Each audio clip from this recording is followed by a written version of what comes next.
यूक्रेनी वजीर आज़म यूलिया स्वेरिडेनको कौन है, उनकी शख्सियत, पस मंजर और यूक्रेनी सियासत में क्या किरदार रहा।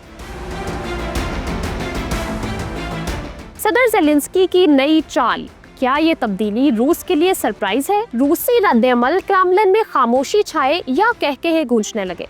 अमेरिका और यूरोप की अंदरूनी खुशी, good choice, well done Zelensky के नारे, यूक्रेन अवामी राय, नई वजीर आज़म से उम्मीदें या सिर्फ मीम्स? जंगी स्ट्रैटेजी में तब्दीली, यूलिया कोई नया प्लान लेकर आएंगे या पुराना ड्रामा चलेगा? अगर यूलिया ने पुतिन को फोन करके दोस्ती की पेशकश कर दी तो IMF अमेरिका और रूस के रवैये से मशरूत दिखाई देता है, और क्या चेहरों की तब्दीली से जंगें रुकती हैं? इसी हवाले से हम बात करेंगे आज की इस वीडियो में।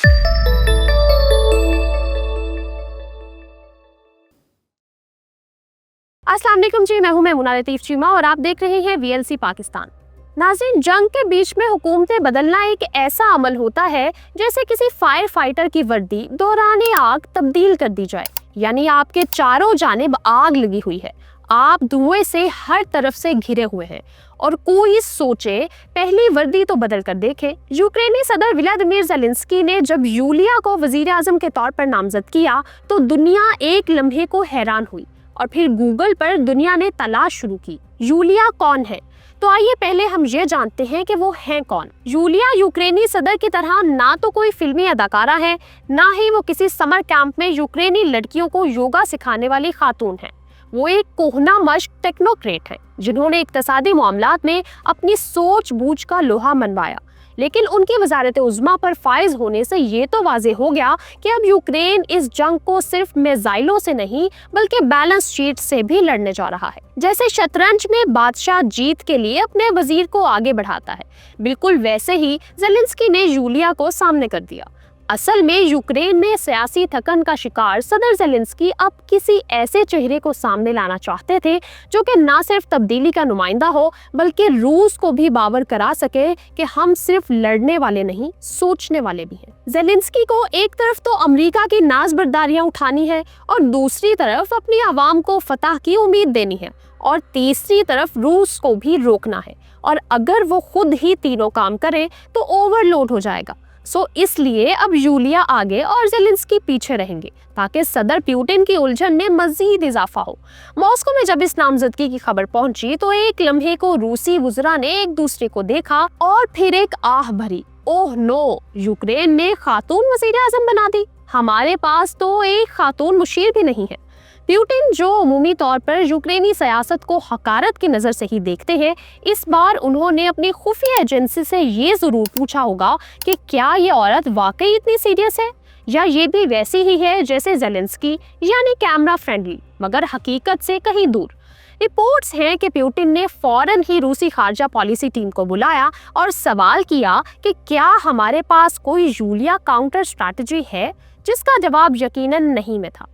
जहाँ तक बात है दुनिया की, तो यूरोपीय यूनियन की खातून सरबराह ने तो यहाँ तक कह दिया कि आखिरकार जंग और मईशत एक खातून के हाथ में आ गई। वज़ीर आज़म यूलिया ने तो अपने पहले खिताब में ही वाज़ेह कर दिया कि वो यूक्रेन की मईशत को दोबारा उठाने, करप्शन कम करने और सरमायाकारी बढ़ाने पर तवज्जो देंगी। अवाम के मुताबिक पुतिन को बिल्कुल वाज़ेह पैगाम दिया गया है कि अगर तुम टैंकों से हमला करोगे तो हम टैक्सों से जवाब देंगे। अब सवाल ये है कि क्या यूलिया वाकई जंगी हिकमत अमली में तब्दीली ला सकती है? क्या वो सिपाहियों को सैलरी बढ़ाकर खुश रखेंगी या फिर फौजी बजट को ग्लोबल इन्वेस्टमेंट इनिशिएटिव के नाम पर कम करेंगी? एक सीनियर तज्जियाकार का कहना है कि अगर यूलिया ने IMF को राजी कर लिया तो शायद वो पुतिन को भी राजी कर सकती हैं। रूसी अवाम जो पहले ही महंगाई और पाबंदियों से परेशान है, अब यूक्रेन में होने वाली तब्दीली को भी हसरत भरी निगाहों से देख रहे हैं। मॉस्को के एक बुजुर्ग शहरी का कहना है कि हमें भी कोई यूलिया चाहिए जो कम से कम बिजली के बिल तो कम कर सके। रूसी मीडिया ने हस्बे रिवायत इसे मगरबी कठपुतली करार दिया, लेकिन एक मशहूर मिज़ानिगार ने फेसबुक पर लिखा कि यूलिया पपेट है या नहीं, कम से कम पुतिन नहीं है। एक लम्हे को सोचें, अगर पाकिस्तान में किसी सदर ने जंग के दौरान एक खातून को वजीर आज़म लगा दिया होता तो क्या होता? न्यूज़ हेडलाइंस होती, खातून वजीर आज़म, भारत का खेल खत्म। टॉक शोज का मौजू होता कि क्या ये अमरीकी साजिश है। जबकि सोशल मीडिया सार्फिन का सवाल होता कि मोहतरमा ने वजीर आजम बनने से पहले शादी क्यों नहीं की, और ऑपोजिशन का मुतालबा होता कि हमारे बौसीदा निजाम को भी एक यूलिया चाहिए। फर्ज करें यूलिया ने एक दिन उठकर सोचा कि चलो पुतिन को कॉल करते हैं, शायद मामला बातचीत से हल हो जाए। तो क्या होगा? क्या अमेरिका या यूरोप ये चाहेंगे?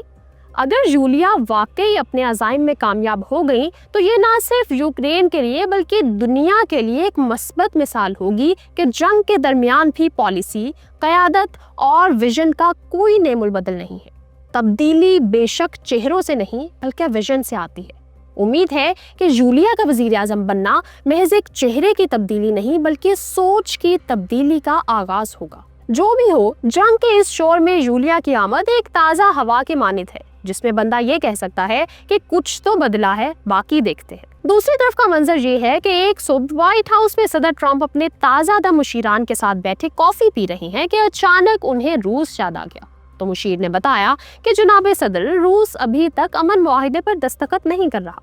अमेरिकी सदर ने माथे पर गिरते बालों को ठीक किया और पुराने मगरबी फिल्मी हीरो की तरह बोले, फिर उस पर टैरिफ की तलवार लटका दो, वो भी 100% वाली। यूं लगता है जैसे व्हाइट हाउस में अब फैसले इक्तसादी कैलकुलेटर से कम और ड्रामाई स्क्रिप्ट से ज्यादा होते हैं। शेक्सपियर के अल्फाज में कहें तो असल में दुनिया एक थिएटर है जहां हर मुल्क अपना अपना डायलॉग लेकर स्टेज पर आता है, धमकी देता है, इस्तीफा लेता है या नया वजीर आजम चुन लेता है। 100% टैरिफ हो या नई वजीर आजम की नामजदगी, ये सब एक बैनुल अक़वामी कॉमेडी का हिस्सा मालूम होते हैं, जिसमें संजीदगी सिर्फ खबरों की हेडलाइंस में होती है, बाकी सब महज अदाकारी। जी नाज़रीन, आपको आज की वीडियो कैसी लगी कमेंट सेक्शन में जरूर बताइएगा और इसके साथ ही इजाजत दीजिए। अल्लाह हाफिज।